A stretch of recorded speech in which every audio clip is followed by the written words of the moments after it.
గృహాన్ని ఓపెన్ చేయడానికి ఇక్కడికి విచ్చేసి ఉన్నారు. మరి వారందరికీ మరొకసారి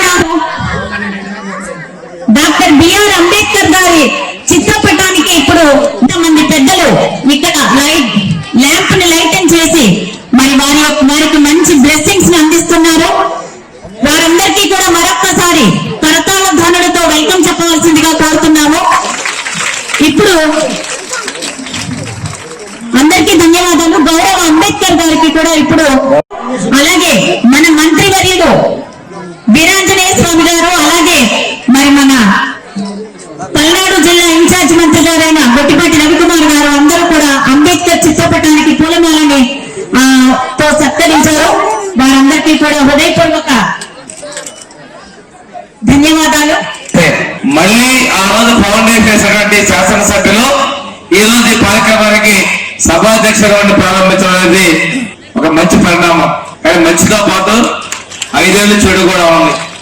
ఎందుకంటే 5 సంవత్సరాలు మీకు ఆ పెళ్లికి పూర్తి చేయలేకపోవడం అనేది ఆ ప్రభుత్వం యొక్క నిర్లక్ష్యానికి నిదర్శనాలు నిర్వహిస్తూ సాక్ష్యం కూడా చెప్తా ఉన్నా. పిల్లలు కాబట్టి మిమ్మల్ని ఒకటే చెప్తుంది, చక్కగా చదువుకోవాలి. మీ తల్లిదండ్రులు మీ ప్రేమని పిల్లల్లాగా మిమ్మల్ని వారి పిల్లల్లాగా ప్రయోజనం చేసేందుకు కార్యోన్ముఖులైనారు. ఇది గురు శిష్యుల మధ్య అనుబంధం.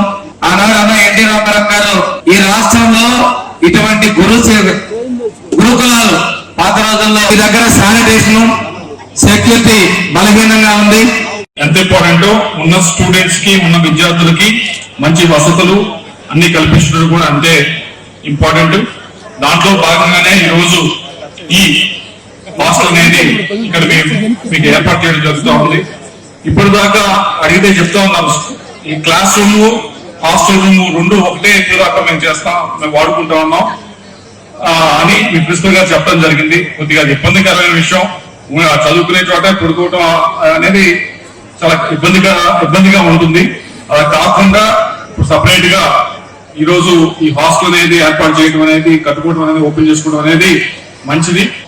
దాంతో పాటుగా మంచి టీచర్స్, మోటివేటెడ్ టీచర్స్ మీకు అన్ని సమయాల్లో కూడా మిమ్మల్ని మంచి చదువు చెప్తూ ముందు తీసుకెళ్లే వారు కూడా అంతే ఇంపార్టెంట్. అటువంటి టీచర్స్ ఇక్కడ ప్రభుత్వం వైపు నుంచి ఇక్కడ ఏర్పాటు చేయడం జరుగుతూ ఉంది. ఇంకా ఒకళ్ళు తక్కువైతే తప్పకుండా మంత్రి గారిని కోరుతా ఉన్నాం, ఏమన్నా కొద్దిగా ఇలాంటి స్కూల్స్ లో వేకెన్సీ ఉంటే కనుక వాటిని వెంటనే ఫిల్అప్ చేయాలని చెప్పి తెలుసుకొని ఫిల్అప్ చేయాలని. రెండోది మంత్రి గారిని కోరుతా ఉన్నది ఏంటంటే, ముఖ్యంగా స్టూడెంట్స్ ఎక్కువగా చదువు ఆపేస్తా ఉంది ఈ ప్రాంతంలో. మరి మీ దృష్టికి వచ్చిందో లేదో, నేను పోయినసారి లాస్ట్ స్టూడెంట్స్ వాళ్ళకి చెప్పడానికి వెళ్తే కొన్ని స్కూల్స్ లో 10వ క్లాస్ కి ప్రెగ్నెంట్ అన్నారు. చాలా దారుణమైన విషయం. ఇక్కడ ఎక్కువగా అండర్ ఏజ్ పిల్లలు పెళ్లి చేసుకోవడం అనేది జరుగుతూ ఉంది. దానికి ముఖ్యమైన కారణం మొన్న మధ్యన ఒక దీంట్లో కూడా చనిపోవడం జరిగింది ప్రెగ్నెన్సీ అప్పుడు కూడా. దానికి ముఖ్యం కూడా కష్టపడి చదువుకోండి. మంచి మీ తల్లిదండ్రులందరూ కూడా గ్రామాల్లో కష్టపడి పనిచేస్తూ ఉన్నారు. మీరు కూడా బాగా చదువుకోండి. ఇప్పుడే ఆర్డీఓ గారు కూడా చెప్పారు, నేను కూడా ఒక గురుకుల పాఠశాలలో చదువుకొని కష్టపడి ఇవాళ ఈ స్థాయికి వచ్చానని. ఇక్కడ ఉన్న చాలా మంది కలెక్టర్లు ఉన్నారు, ఎస్పీలు ఉన్నారు, ఎస్ఐలు ఉన్నారు, కానిస్టేబుల్ ఉన్నారు, టీచర్లు ఉన్నారు. అందరూ కూడా చాలా మంది మన స్వామి గారు లాంటి ఎమ్మెల్యేలు ఉన్నారు, చాలా మంది ఎమ్మెల్యేలుగా పనిచేసిన వాళ్ళు ఉన్నారు. అందరూ కూడా పేద కుటుంబంలో పుట్టి చదువుకొని కష్టపడి చదువుకొని వాళ్ళు వచ్చారన్నమాట. సమాజంలో కూడా ఎన్ని అసమానతలు తొలగించేది ఒక్క చదువుతోటే అయింది.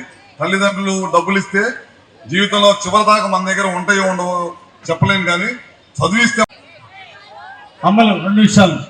ఇప్పుడు ఈరోజు మన ఆర్డీఓ గారు ఒక విద్యార్థి దశ నుండి ఆర్డీఓ అయ్యి ఇక్కడికి వచ్చారు. భవిష్యత్తులో కలెక్టర్ అవుతారు. వారికి అభినందనలు తెలియజేస్తున్నా. ఇలాంటి వారందరూ కూడా గురుకుల పాఠశాలలో చదివి చాలా మంది కలెక్టర్లు అయిన వాళ్ళు ఉన్నారు. ఇట్లా ఉన్న శిఖరాలకు ఎదిగారంటే దానికి కారణం మీరు జీవితంలో గుర్తుపెట్టుకోవాలా. అన్న ఎన్టీ రామారావు గారు ఈ గురుకుల పాఠశాల పెట్టారు. అందుకోసమే చాలా మంది మన అరుణ్ బాబు గారు లాంటి వాళ్ళు, మరి ఎస్పీ లాంటి వాళ్ళు, శ్రీనివాసరావు గారు లాంటి వాళ్ళు చాలా మంది ఈరోజు మంచి ఎడ్యుకేషన్ తోటి మంచి క్వాలిటీస్ తోటి ఈరోజు మన నుంచి ఉన్నతాధికారులుగా వస్తున్నారు. మీరు కూడా భవిష్యత్తులో అంబేద్కర్ గారిని స్ఫూర్తిగా తీసుకొని, డాక్టర్ అబ్దుల్ కలాం గారిని స్ఫూర్తిగా తీసుకొని ఉన్నత శిఖరాలకి ఎదగాలని, పేద కుటుంబాల నుండి వచ్చిన వాళ్ళే, జీవితంలో కసి ఉంటుంది, కష్టపడాలనే తపన ఉంటుంది, ఉన్నత శిఖరాలకు ఎదగాలనే ఆశ ఉంటుంది. ఆ విధంగా మీరందరూ ఉన్నత శిఖరాలకి డాక్టర్లుగా, ఇంజనీర్లుగా, ఐఏఎస్ ఆఫీసర్, కలెక్టర్లుగా, ఎస్పీలుగా మీరందరూ